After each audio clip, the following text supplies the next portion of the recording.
Hi, it's Grave Girls. I'm Danielle. And I'm Charli. And it's our show. We're going to do our show. So today we're talking about Empress of a Shattered Glass Part One, Eulogy of Self. Our song that we have a new video for that we just dropped. It is one of two title tracks off of our signature album we just dropped. You can go find that anywhere. Here or buy it at bandcamp. Or there, even. I like it. Well, I guess the first question I have is, why Empress of a Shattered Glass Part 1, Eulogy of Self? Why Empress of a Shattered Glass Part 1, Eulogy of Self? Well, we know the first part.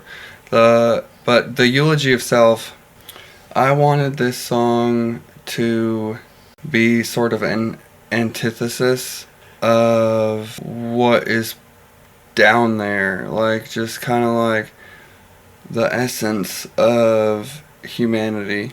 At the time when I recorded this guitar part 8 years ago, and I insisted that we use the original recording. When I recorded it, it was with the purpose of trying to find a bass level. Like, at the time I was going through a lot of like meditation practice, and I wanted to see what was down there, so I picked up my instrument and I wanted to give a meditative piece, and this is what came out of that.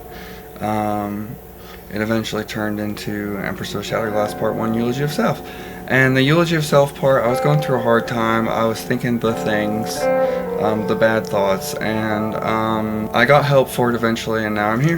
But otherwise, that's the reason the track is like so important to me, like why we added that track to the album. It was laborious as a process to get this album, not to get the album, but to get the song specifically to do what I wanted to do. But I insisted that we use that version just because it was like, it held such power to me.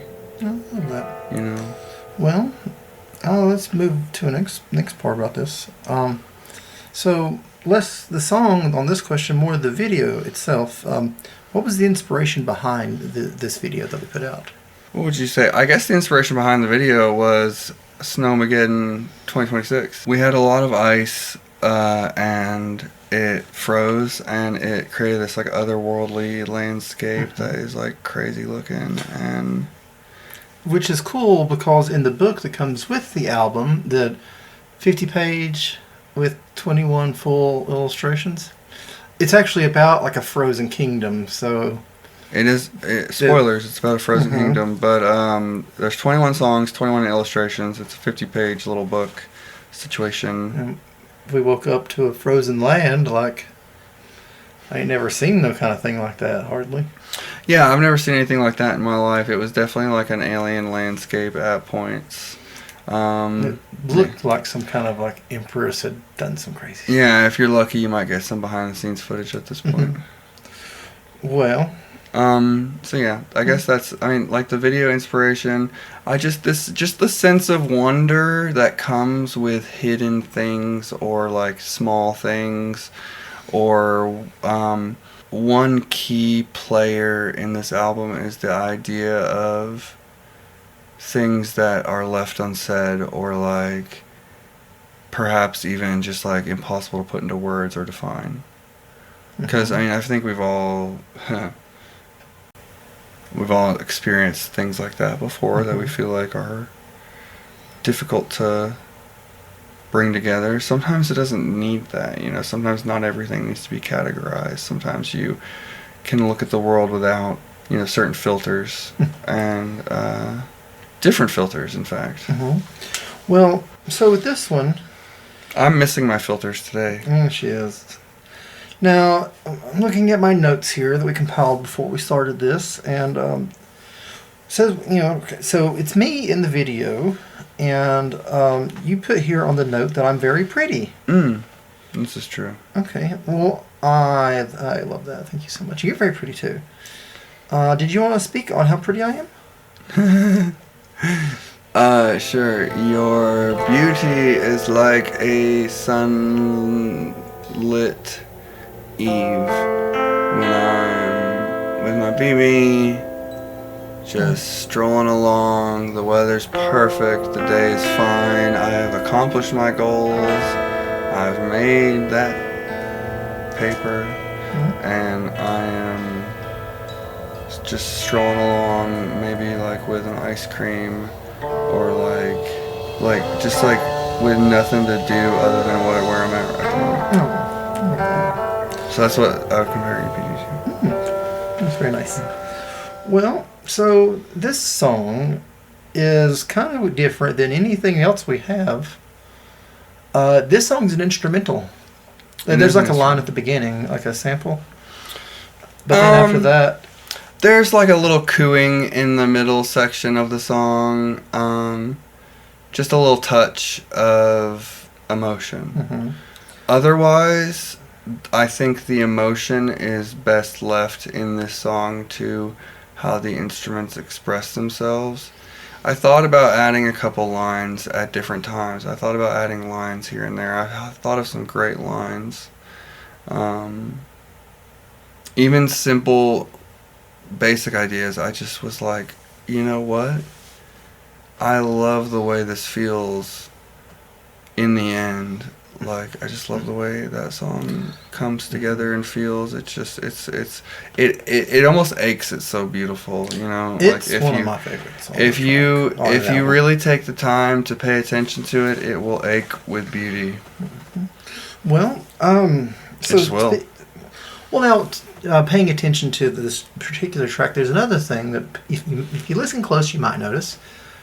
There's drums on this one, like drums, like a live drum set that was like here in the studio with our friend. Yeah, you mean like an acoustic kit. Drum set, like an actual drum kit, a drum not kit, like computer, but like sticks. Well, okay, so long story short, Grave Girls programs. I program all of our beats and drums for the most part, but that doesn't mean I have to. I have a recording studio.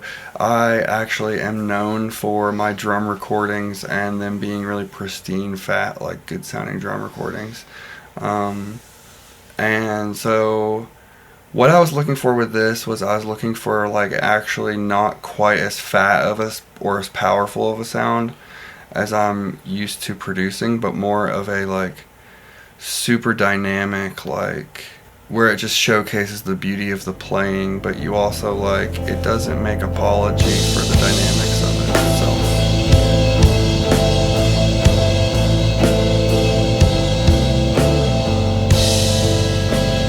And the way it was played.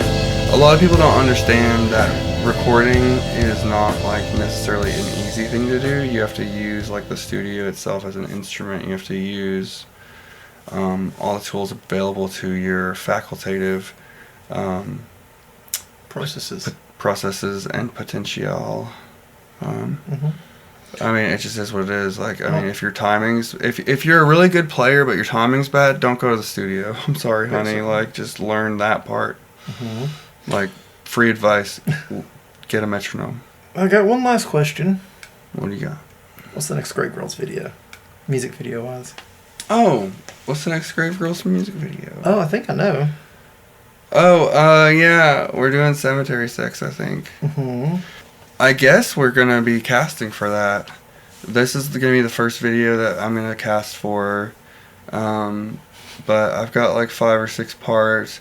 If you really want to know, I'm basing some similar ideas and references in this song, like the characters and stuff, to the obscure 1965 Italian-American film Orgy of the Dead. It's Alleged film. It's a 1965 trash. Like, I'm sorry, but it is like the most ridiculous movie, and it's fascinating. It's so incredibly bad weird that it's good weird. But then it's also bad weird. But then it's also intentionally bad weird. But then it's also unintentionally, or like, you know. It's weird. Long story short, so I was reading about this actually, and I watched a documentary on Orgy of the Dead. In fact, I think I have it on the PC here. Amazing. But I was watching a documentary on Orgy of the Dead, like, because people were asking, why would you do this? And fair question. You know. That's a totally fair question. Why would you do this? And, you know, long story short, I just kind of got the impression that, like, maybe the Scorsese he thought he was. but you know, it's just, gosh, that movie's funny. You gotta see it. There's only if you're over the age of 18 should you watch it. Probably. Yeah, but it's called Orgy of the Dead, and we're casting for Cemetery Sex for some parts. I've got at least 5 parts to cast for, so if you... Now, there's not actually an orgy in it, which is another problem, honestly. Like, you expect certain things from certain things. No, it's called orgy in the way Shakespeare would say the word orgy. Like, well, maybe not even, because he would probably be serious about it, but like in a way of like an orgiastic revelation from God. I wouldn't even say it was that. It was like, it's kind of like that. It's just like these two people in a Why would you call it? asking people to dance naked. So there was this trend among B films and horror films in the 60s and 70s, which this film might have even been ahead of its time, and I think it was. It looks pretty good, and it's like shot with like some of the most amazing camera. It just uses the best technology available for like the shittiest thing. It's so good in every way. It's perfectly, I don't know. I guess anybody who's been an artist for a long period of time has seen at least one thing fall flat on its face. And I mean, if you use social media, it's just a crushing, like, tube of that sucks the joy out of people. Mm-hmm. I think I would rather go to a cemetery and watch naked people dance, even if they are ghosts, honestly, than social media. So you heard it here first, people. Cemetery Sex Casting, and that music video will be going up on YouTube as usual. Mm-hmm. Until then, I guess you will see us later. I hope you enjoy this deep dive of Empress of Shattered Glass, Part 1, Eulogy of Self. Bye, it's Grave Girls.